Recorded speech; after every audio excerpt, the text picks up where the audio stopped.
con Francisco Domínguez, que nos va a presentar una plática sobre modelación de flujo subterráneo de suelos estratificados, conteniendo diferencias finitas generalizadas. Es la segunda parte de lo que nos presentó hace un año, espero que nos acordemos. Sí, bueno, Gracias. Muchas gracias a los organizadores, Úrsula, Patricia, muchas gracias por acordarse de nosotros. ¿Sí? Veo mucha gente joven, entonces voy a aprovechar para recordar algunas de las cosas que ya dijimos. Ciertamente es una segunda parte, pero no es una historia que ya se haya terminado de escribir. De hecho, tenemos más preguntas y muchas ignorancias que respuestas. ¿Sí? Entonces, bueno, ¿cuál es la motivación? Ustedes conocen la provincia mexicana, que se supone que es tranquila, que no tiene contaminación, que es un lugar bonito. Esta es una vista así de Google Maps de la ciudad de Morelia. Nuestra hidrografía es complicadísima. Este es el río Grande y este es el río Chiquito. Cuando los ve uno físicamente, pues la diferencia del ancho pues hace que uno diga, pues este es el Grande y este es el Chiquito, ¿no? Es parte del sistema Lerma-Santiago, etcétera, etcétera. Esta es como la parte de la zona metropolitana de la ciudad de Morelia. La ciudad ha crecido como todas las ciudades en provincia. Algunos días tenemos una calidad del aire que es peor que la que existe en varias zonas de la Ciudad de México, pero se sigue pensando que es una provincia tranquila. Y pues como es provincia, pues simplemente para que la ciudad creciera se empezó a construir y a construir y a construir. Hay lugares en los cuales es difícil creer que la gente haya construido, porque luego se generaron muchos problemas. Por ejemplo, esta parte de aquí, en la colonia se llamaba Laguna Blanca, y a la gente le sorprende que en la época de lluvias eso se inunde. ¿Sí?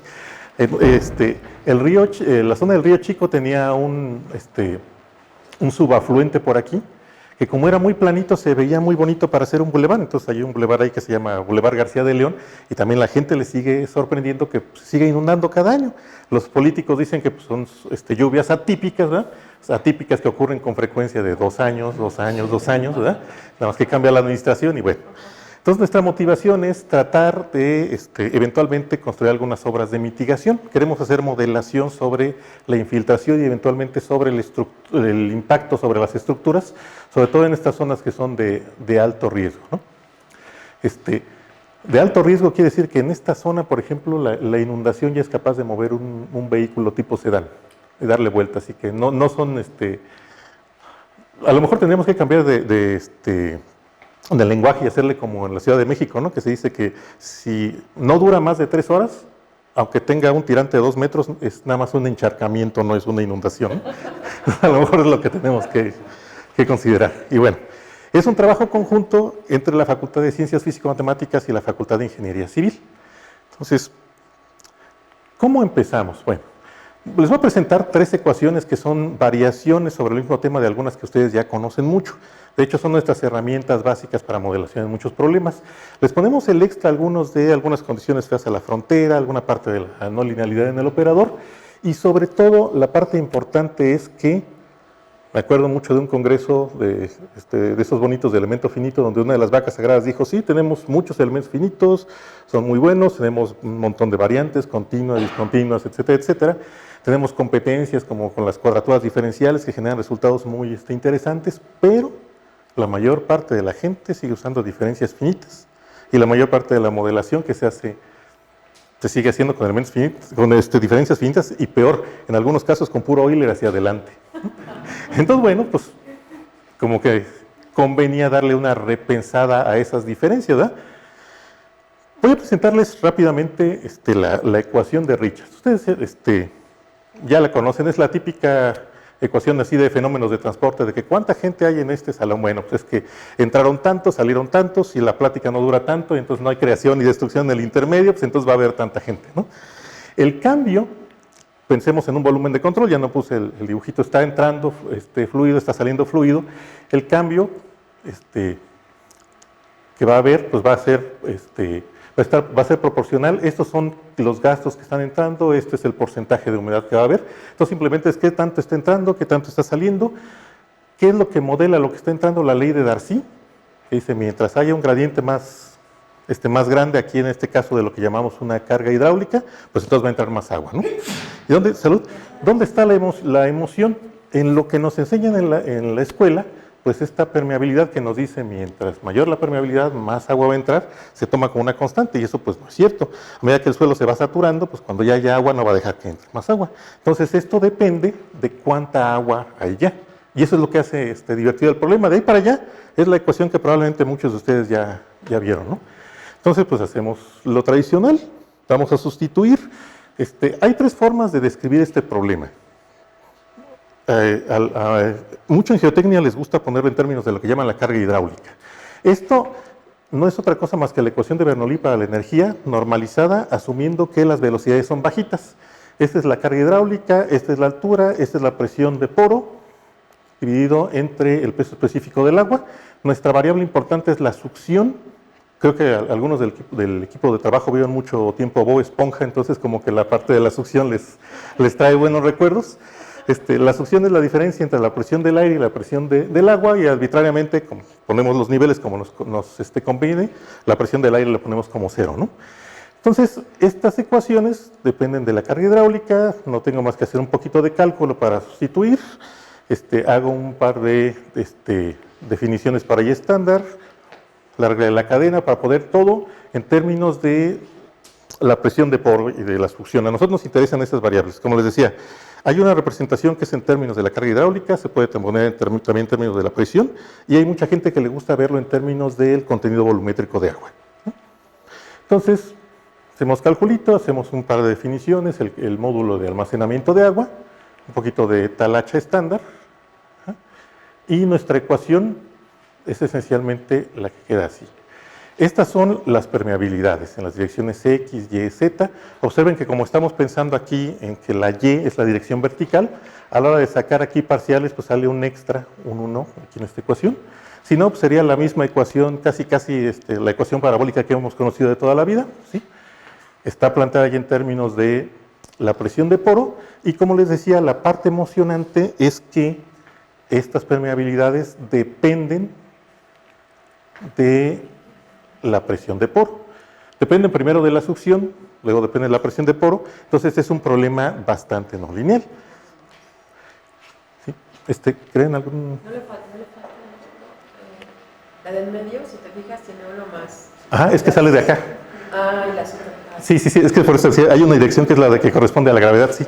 Y esa nos hizo trabajar extra porque cambiamos nuestras condiciones. Les digo, como nos empezamos a poner todo en términos de la presión de poro y en términos de la succión, y mucho de lo que uno conoce está en términos de la carga hidráulica, pues resulta que inclusive los softwares te ponen condiciones que ya dan por hecho que se cumplen ciertas cosas para la carga hidráulica, y ese uno se nos había olvidado un rato que hay una dirección de que tiene que ser la de la vertical, ¿no? Entonces, bueno, en mucho de la literatura lo que se hace es, de manera entusiasta, quizá un poquito salvaje y difícil de justificar, porque los valores de las permeabilidades, sobre todo en las interfaces, pueden dar brincos muy grandes, pero pues ellos lo derivan, no hay problema. Y es sorprendente la cantidad de cosas que se encuentran en la literatura que tienen esa derivada. Estamos trabajando nosotros en una versión que represente esta versión que sería como la conservativa, para poder obtener mejores aproximaciones, pero bueno, en principio, como dicen, al cliente lo que pida, pues la gente ocupa estas versiones, pues son las que empezamos a trabajar, ¿no? Entonces, bueno, en un sentido es la ecuación que ya conocen, simplemente están entrando, están saliendo, hay una tasa, aquí nos falta ponerle fuente a estos sumideros, pero bueno, para esta formulación no va a causar mayores problemas, ¿no? Entonces, bueno, la pregunta es ahora, ¿cómo se resuelve? Hay estrategias ya muy estudiadas con elementos finitos, existen también estrategias con volúmenes, ya en algunos casos se utilizan funciones de base radial. Como nosotros les decíamos, lo que nosotros queremos es, utilizar diferencias finitas. Me estaba brincando de aquí. Esta es la condición que utilizamos para el gasto. O sea, simplemente entre dos interfaces con permeabilidades diferentes, digamos la capa superior y la inferior, hay un principio de conservación. El agua que está entrando de una está saliendo de la otra. Y a pesar de que las permeabilidades sean diferentes y pase como en los problemas que conocemos, en los cuales hay saltos en las CAS, por continuidad eso es lo que se tiene que satisfacer, ¿no? ¿Okay? Entonces, bueno, ¿cuál es la diversión? Fíjense. Las expresiones típicas para la permeabilidad en términos del contenido volumétrico de agua son expresiones de este estilo. Si me preguntan qué tan natural parece esa expresión, bueno, la gente de geotecnia experimentalmente, en términos de muchas experiencias previas y observaciones, las pusieron. A mí me suena más natural eso de entra tanta gente, sale tanta gente y ponemos volúmenes de control y conservación, pero bueno, esas son sobre todo, a mí me parecen intrigantes y fascinantes estos parámetros de ajuste, ¿no? Quizá, bueno, los que saben, los que hacen diferencia, a lo mejor nos pueden decir cómo se les ocurren esas cosas, pero bueno, y no.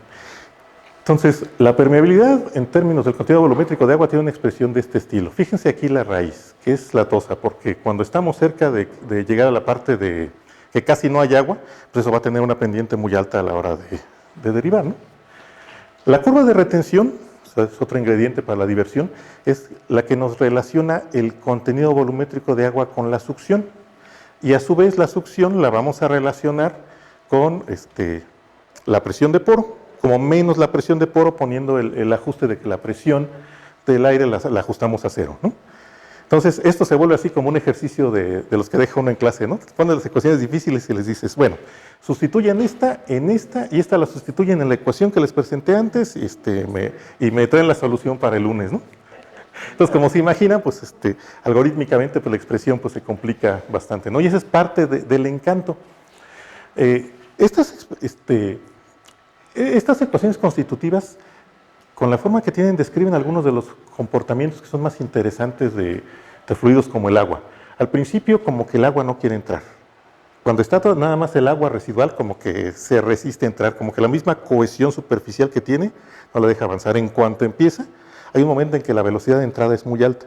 Después empieza a disminuir y cuando ya se va a saturar, esa velocidad se vuelve cada vez más lenta.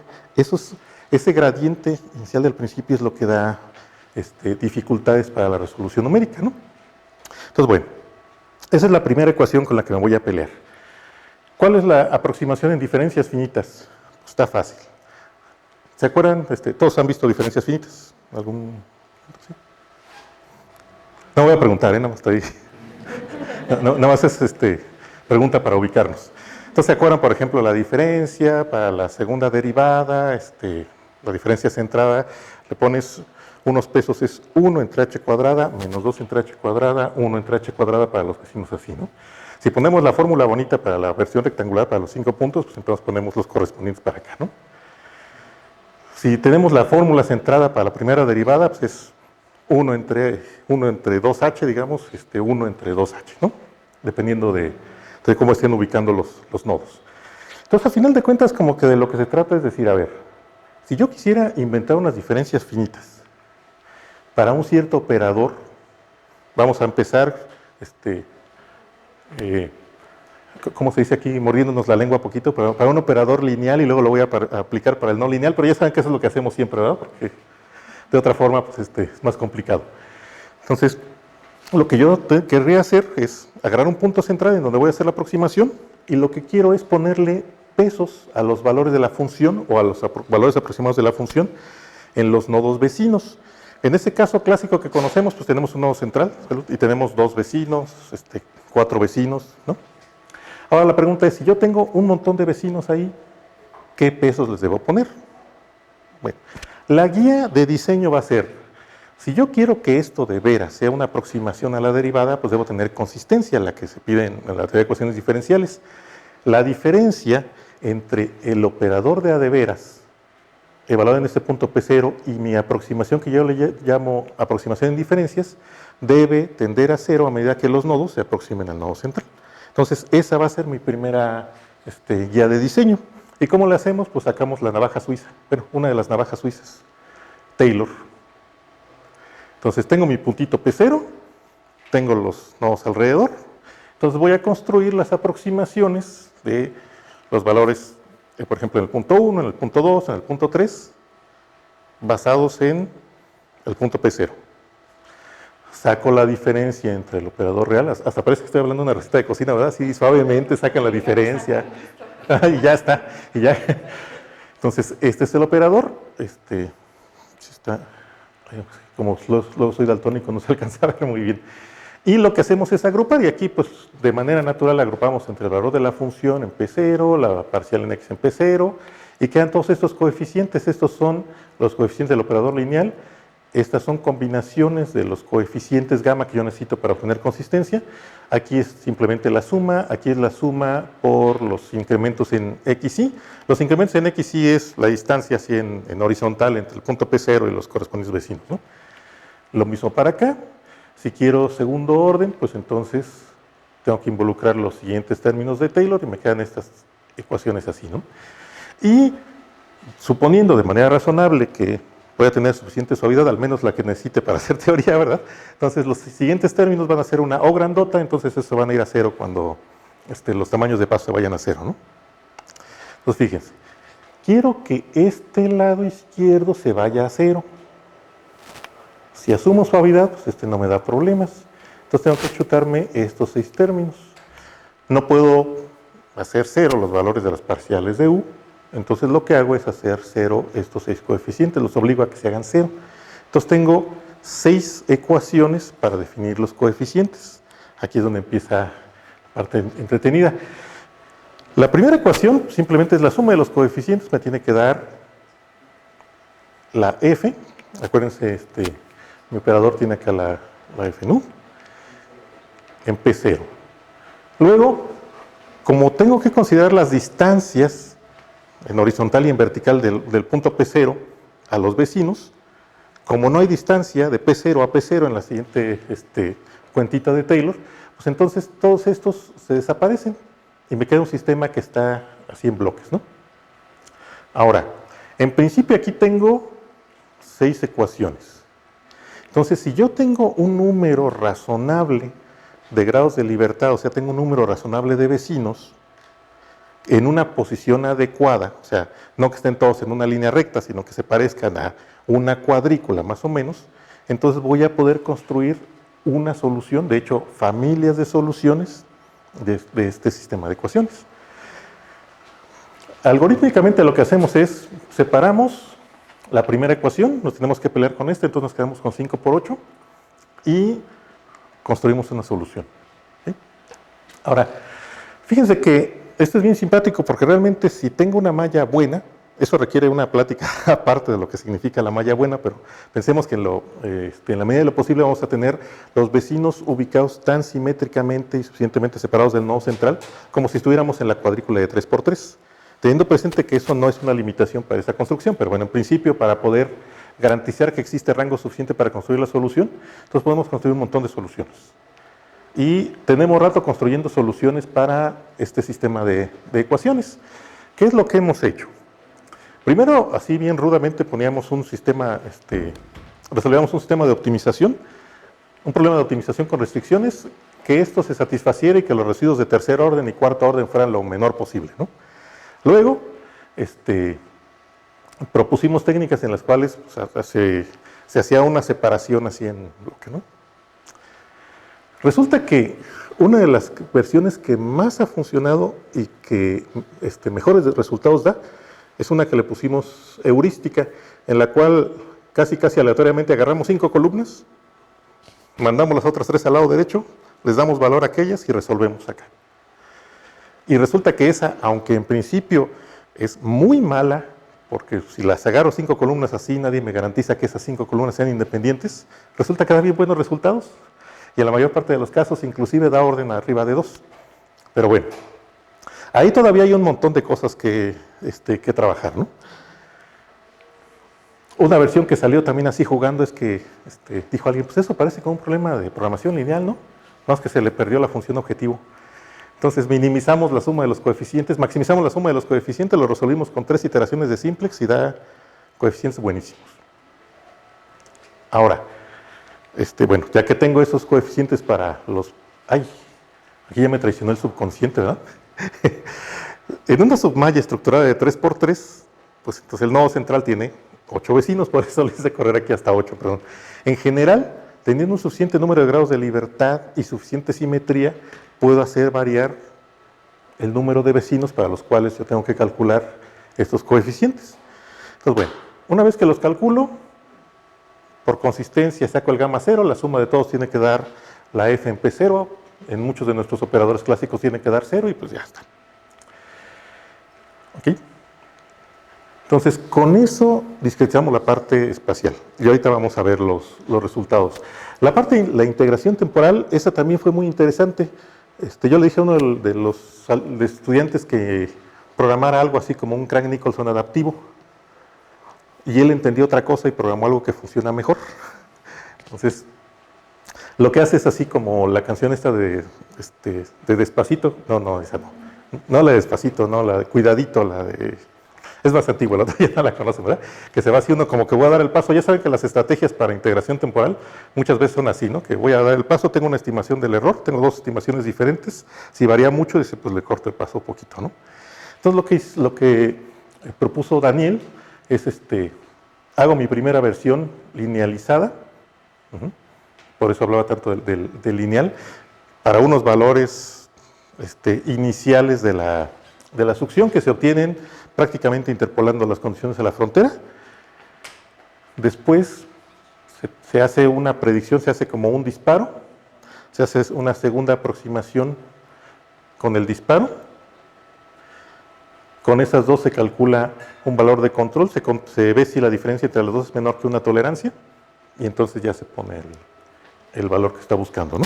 Las ecuaciones se ven complicadas, pero esencialmente esa es la idea, ¿no? Entonces, con nuestra predicción hacemos la actualización. Generalmente hay algoritmos muy buenos adaptivos que usan principios como equidistribución para elegir los parámetros con los cuales se va a hacer la actualización. ¿No era hasta la...? ¿No entiendes de una hora? Sí. No, estoy... Okay. Sí. Ok. Entonces, sin embargo, algo que nos tiene muy satisfechos es que, ¿saben qué parámetro estamos utilizando aquí de lambda para las dos proyecciones? 1 sobre raíz de 2. ¿Por qué? Le dije a Daniel, ¿y por qué pusiste eso? Pues fue lo primero que se me vino a la mente y funciona bien. Entonces, está dando resultados bastante interesantes. Bueno, entonces, ok, este es uno de los primeros ejemplos que son tradicionales, ¿no? Esa es la mitad de un terraplén carretero. La carretera está aquí. Es una carretera de 4 metros. Tiene un poquito más que el diseño estándar que se hace en las carreteras que tenemos en varias partes de la República, ¿no? Aquí no hay infiltración porque pues está la capa asfáltica. Aquí está lo que se le llama el hombro. Aquí es donde se va a introducir el agua. El nivel freático se puso para acá. Y aquí se pone que por simetría pues el agua nos está moviendo en esas direcciones, ¿no? Esa es la malla que pusimos. El año pasado les había mostrado una malla que era así de pura cuadrícula, ¿no? Porque esa era nuestra versión inicial. Como les decía, ahí la suma hasta Q es hasta donde a mí me convenga. Entonces dijimos, pues, ¿quién es el que sabe qué es estructurada o no es estructurada la malla? Pues nadie. Entonces agarramos una malla, esta está bonita, ¿verdad? Fíjense que es una malla bastante regular. Esta está construida de la unidad adaptivo. Fíjense que esencialmente los nodos tienen 6 vecinos, 6 vecinos, 6 vecinos, con estas mallas. Entonces queda pero perfectísimo para que me quede un sistema bonito a la hora de calcular los coeficientes. ¿Sí? Además, no tenemos que calcular mucho, porque cuando construimos las primeras versiones de estas diferencias, nos dimos cuenta como que parecía que había que hacer mucho trabajo. Y sí es cierto que nuestras primeras mallas parecían chicharrón porque todas eran así muy irregulares. Resulta que eso como problema para generar la malla está muy entretenido, pero para las aplicaciones pues, lo que tienes que hacer es acomodar el problema, simplificarlo, preprocesarlo de tal manera que tus dificultades pues, no sean como está la malla, ¿no? Entonces, hacia el interior de los dominios, pues las mallas nos conviene que sean más o menos regulares. En donde hay fenómenos de interés, como aquí, que es la infiltración, pues ahí se ponen más finitas, pero procurando que sean más o menos regulares. Y en esos casos en los cuales las mallas son muy regulares, en estos o en los cuales tienen uno cuadrículas o cosas parecidas, pues se da uno cuenta que el sistema con el cual yo calculo los coeficientes tiene deltas X, no X, tiene deltas X. Entonces eso quiere decir que dependiendo de cuáles sean los Fs del lado derecho, pues yo tengo invariancia para calcular esos coeficientes. O sea, para el Laplace clásico, el lado derecho va a tener un 0, 0, 2, 0, 2, pues entonces yo los calculo una vez, les doy vuelta. Algo que no se ve tan evidente, pero que pues también cuando es una factorización sale claro, es que también los puedo girar. Entonces en realidad puedo construir una librería de coeficientes estándar que salen, pero baratísimo, ¿no? Y a la larga, pues tengo que calcular 2, 3 y ya. Cuando los escalo, pues también hay un factor cuadrático ahí y fin de la historia, ¿no? Entonces, bueno, calculamos con esta malla. Otra vez, aquí está un comportamiento estándar para diferentes tiempos, cómo se va produciendo la infiltración, ¿sí? Este es nuestro método, son diferencias generalizadas, General Finite Difference Method. El otro es con FlexPDE, que es un software bastante bueno, bastante robusto. Sin embargo, muchos de los softwares tienen problemas para la parte de la infiltración temporal, para donde está el frente. Gracias a lo que escribió Daniel, con todo eso 1 sobre raíz de 2, nosotros tenemos perfiles pues, que no oscilan y que dan el efecto que uno espera, hidrológico, de que la infiltración se va haciendo poco a poco, ¿no? Las pendientes muy altas son las que, dependiendo de cómo se haga la integración, aquí le dan un problema, ¿no?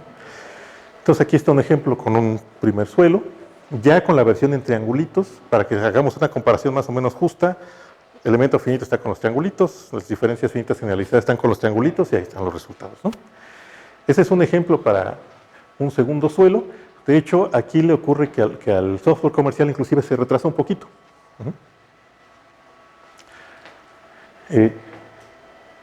Quiero mencionar que el software comercial es muy bueno. Lo que pasa es que en general este problema es bastante latoso, ¿no? Y lo que estamos haciendo nosotros pues, es especializado para este problema. Lo que está haciendo el software bueno, es general y resuelve más cosas, ¿no? No le estoy tirando ni nada por el estilo, sino simplemente es una comparación de referencia. Voy a cambiar aquí un momentito, a ver si alcanza a ver. Aquí hay dos pequeños videos de cómo se va viendo el cambio, la presión.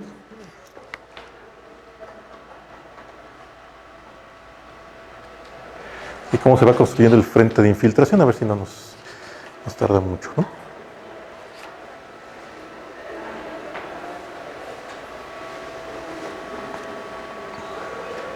Ahí. Momento adecuado para preguntar, ¿verdad?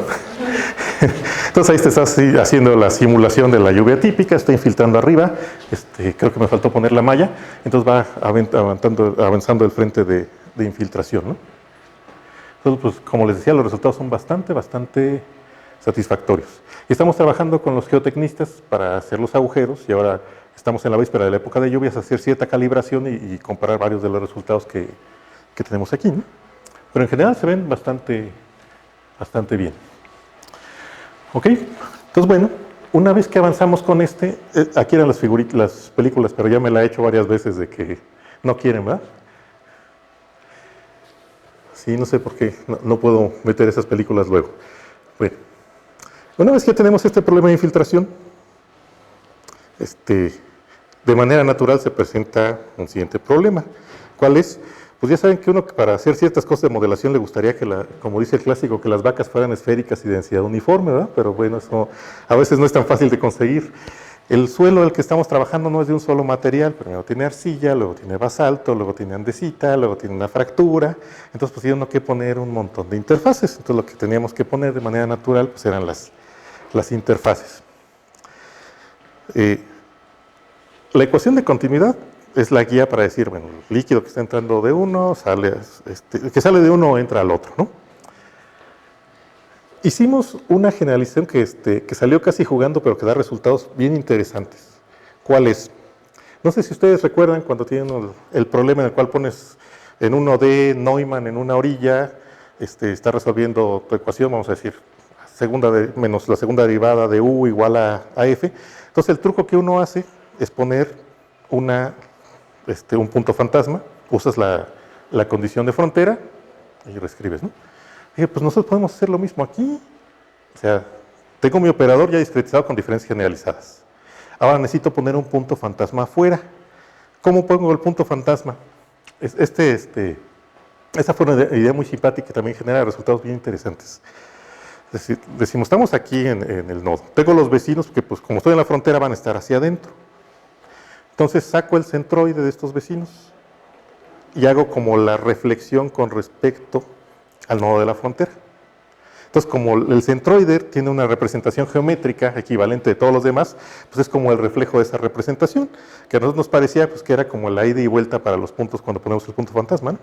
Entonces así empezamos a poner Neumann. ¿Cómo discretizamos? Pues con nuestro mismo esquema. Y con eso empezamos a trabajar.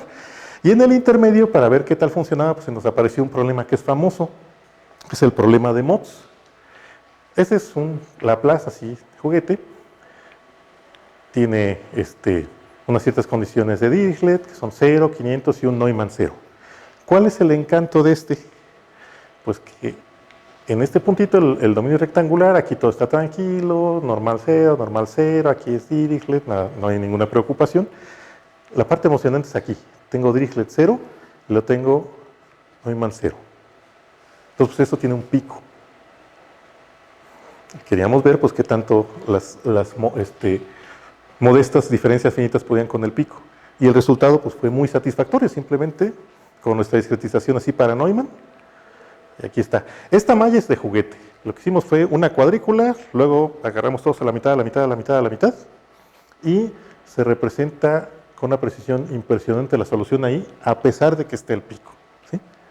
Y fíjense que muchos de los artículos en los cuales se agarraba este problema como problema de benchmark, de calibración, a lo que se llegaba es a poner la expansión polar de la solución aquí, porque no se podían aplicar otras discretizaciones, ¿no? Claro, sí existen otras cosas que se pueden aplicar, me estoy refiriendo a diferencias, ¿sí?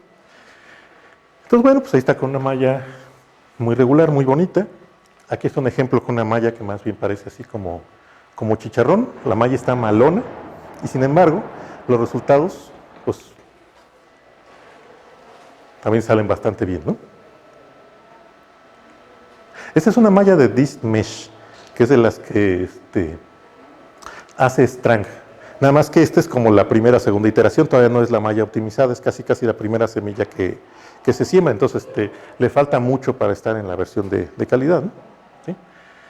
Hemos tratado de hacer diseños pensando en que la gente pues, va a hacer la malla de la manera más fácil posible, y a veces la malla más fácil posible, créanme que hay una persona aquí en la facultad, Pablo Barrera, que cuenta cuando las mallas las hacían con un mapa grandote así en la pared y hacían las mallas así a mano, ¿no?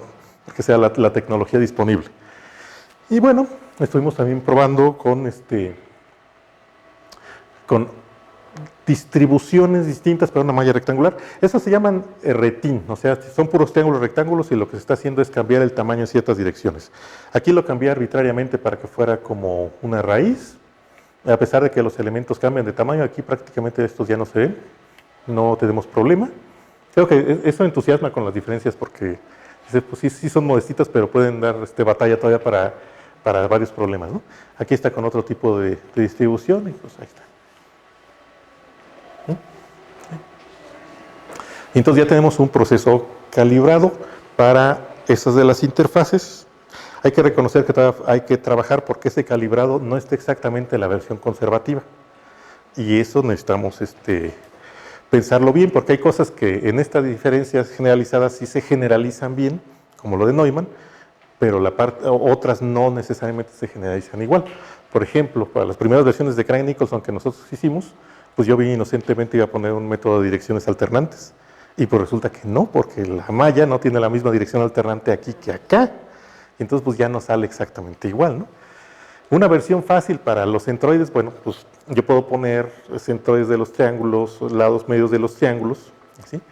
Pero debo tener presente que necesito tener un número suficientemente grande de vecinos o suficientes grados suficiente simetría para que ciertos coeficientes sean iguales. Entonces, esa, a pesar de que es la que se nos antoja, todavía no está así en automático, pero bueno, ahí estamos. Otro problemita también emocionante del sweep, otro terraplén. Nos hemos vuelto muy terrícolas en los últimos años de puros terraplenes y pura agüita, ¿no?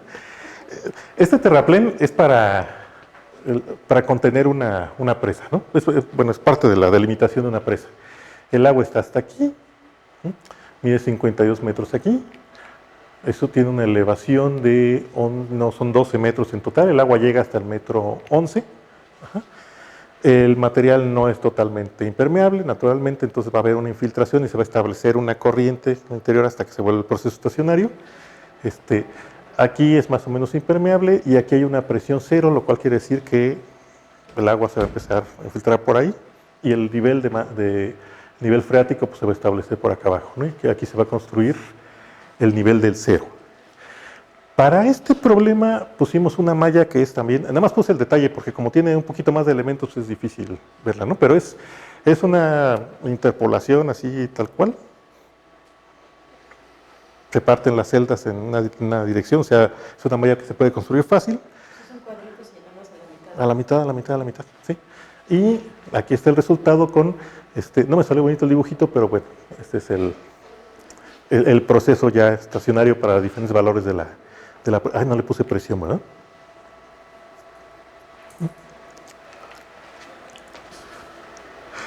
Y aquí el encanto es que este problema que estoy resolviendo en realidad viene de la ecuación de Richards, para el cual ya no hay cambio temporal, pero sigo teniendo el lado izquierdo. Entonces los coeficientes siguen siendo función de la succión, función de la presión, sigue siendo un problema, aunque sea elíptico, sigue siendo un problema no lineal. Entonces tengo que dar una aproximación inicial para las diferentes condiciones de frontera estas de la carga hidráulica cero, la normal de la hidráulica arriba igual a cero y demás, pero tengo que hacer un proceso iterativo. Es una iteración tipo Newton, no ocupó mayor complicación. Sin embargo, pues el resultado es muy satisfactorio. De hecho, este es uno de los problemas prueba para, en geotecnia para establecer esa línea del cero. De hecho, el clásico es que se le van dando valores y se mide el error, y se van dando valores y se mide el error. Con las diferencias generalizadas se puede hacer la representación al interior de cuál es la hidrología al interior, y entonces pueden obtener los resultados. Entonces, hasta ahorita, pues vamos muy emocionados. Algunas conclusiones, estuve pensando si tenía que decir preconclusiones, porque todavía falta mucho trabajo por hacer. Las mallas, algunas no se ven bonitas, algunos tienen unos elementos muy elongados. También me acuerdo de alguna plática con un colega que decía, no, es que esos elementos y las cotas que dijo Babushka y que el ángulo interior, dice, pues sí, pero ¿cómo sabes que alguien es bueno? ¿Cómo sabes que alguien es bueno? Sí, pues porque tienes con quién compararlo con alguien que lo vas a calificar como malo, ¿no? O sea, si todos se vuelven malos al mismo tiempo, pues entonces, ¿cómo distingues a quién? Y Babushka tiene unos trabajos en los cuales elongaba todos los elementos parejos y la condición del problema era una maravilla porque todos iban mal parejo. Entonces no se veían los elementos grandotes de un lado, pequeños del otro. Entonces, no necesariamente es malo que haya elementos elongados. Aquí los resultados hasta ahorita han sido buenos. Eso no quiere decir que debemos renunciar de alguna forma a tener la mejor malla posible, ¿sí? Eso no quiere decir que tengamos que renunciar a ciertas cosas. Fíjese, como grupos, a veces lo que pasa es que tu historia te marca para siempre, ¿no? Estábamos construyendo mallas y queremos construir el algoritmo para que le dieras cualquier región y construyera la malla para cualquier región. Y dices, no, pues eso no quiero el teorema, necesito algo más práctico, ¿no? Lo partes en pedacitos y te peleas con los pedacitos, necesito ser más práctico, ¿no? Necesito una buena malla, necesito hacer la partición, necesito hacer mis bloquecitos para la solución. El proceso adaptivo para el tiempo es buenísimo, da resultados bien satisfactorios. De hecho, ya está publicado, el de mods está en revisión. El puntito fantasma da muchas cosas interesantes para condiciones de Neumann, también para condiciones de Robin, porque la condición de Robin es un operador diferencial, nada más tengo que elegir mis vecinos adecuadamente y le vuelvo a aventar mis diferencias generalizadas. Ahora, la parte en la que llega uno a dormir en la noche, a ver si puedes dormir tranquilo, y dice, ya terminé lo que tenía que hacer, estoy en paz conmigo mismo. Resulta que pues sí queremos teoría que garantice que lo que estamos haciendo funciona bien. Tenemos estudios de estabilidad, que también ya tenemos algunos trabajos por ahí. Sin embargo, no hay nada gratis. Entonces, al querer utilizar estructuras más o menos generales y ponerle pesos al tubo resuelve esto, pierdo mucho de lo que se tiene en la teoría clásica. Por ejemplo, cuando estoy viendo Crank-Nicolson, pues el punto de la derecha, el punto de la izquierda, entonces me sale una matriz, que es una matriz de Toeplitz, yo sé cómo son los eigenvalores, pues entonces ya tengo un montón de cosas para garantizar ahí y hablar de estabilidad condicional, incondicional, por esa simetría, muy fácil. Si agarro cosas estilo Galerkin que me dan matrices simétricas, pues entonces tengo mucha teoría, pero en este caso no. La matriz de diferenciación que sale no tiene nada de simetría.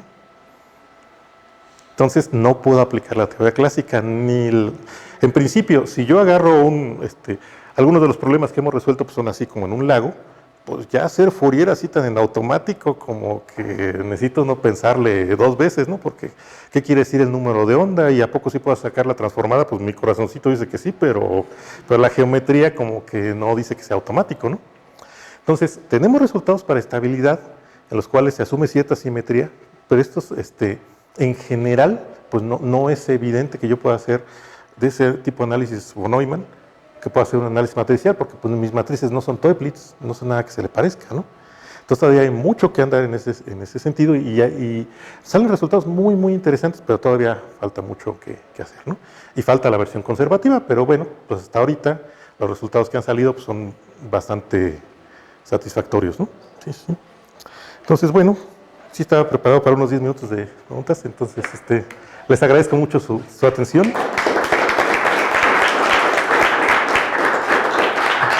No sé si hay alguna pregunta. Yo tengo... Sí. Lo que decías de Frank Nicholson, decías que era mejor, porque eso es como era. Lo de Frank Nicholson. No, que lo que hizo Daniel está mejor que lo que yo le propuse. Es que yo casi le había propuesto 2 Frank Nicholson para sacar el promedio. Entonces él hizo algo así como predictor corrector. Sí, él lo hizo mejor. O sea, por eso luego uno necesita dejarles cosas a los alumnos, porque tiene el cerebro joven y menos preocupaciones. Se les ocurren muchas ideas. Descansan en la noche, se les ocurren muchas ideas. No, realmente este es un trabajo conjunto, ¿no? Y los estudiantes han puesto bastantes ideas para trabajar. Esa es la razón. La otra cosa que quería preguntarte es, cuando tienes tu malla son hexagonales, ¿no? Mallas hexagonales. Bueno, estos son... Las primeras que tenías que son estructuradas. Bueno, son triangulares que dan el efecto el hexagonal. Sí, yo tengo 6 vecinos, sí. Sí. Son como hexagonales. Son como hexagonales, sí. Y cuando calculas los pesos, los cálculos no me queda muy claro, no te salen matrices, o sea, no te salen matrices singulares, pues, No, de hecho, precisamente porque están como una nube. Eso es lo que hace que no salgan singulares. Si estuvieran todos, a medida que se empiecen a aproximar, ahí es donde se van a empezar a hacer singular. O sea, digamos cuando empiecen a poner todos como en una línea. Eso es lo que va a fallar, porque entonces el rango disminuye. No, esa es la idea. Hay que darle una buena malla. Ahora, aprovechando, fíjense que a ratito nos sentíamos así como predicando en el desierto porque parecía que no había más referencias en diferencias generalizadas. Pero recientemente ya nos tocó ver que hay 2 grupos fuertes, uno en China, que de hecho es fuertísimo porque están produciendo 2, 3 artículos por mes, y uno en España. Bueno, siempre ha habido cosas de diferencias generalizadas. Ellos hacen cosas en nubes, pero lo que hacen pues, es ponerlo así para que sea muy simétrico para evitar estos problemas del cálculo.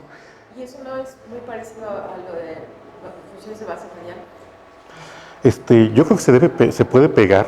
O sea, las funciones de base radial tal vez sean como un caso más general. Yo creo que puede verse como un caso más general, con la salvedad de que aquí las distancias pues, no necesariamente van en ese sentido del 1 sobre R o del R, ¿no? O sea, como que puedo tener diferencias que son como funciones de base radial, pero puedo tener otros tipos de diferencias.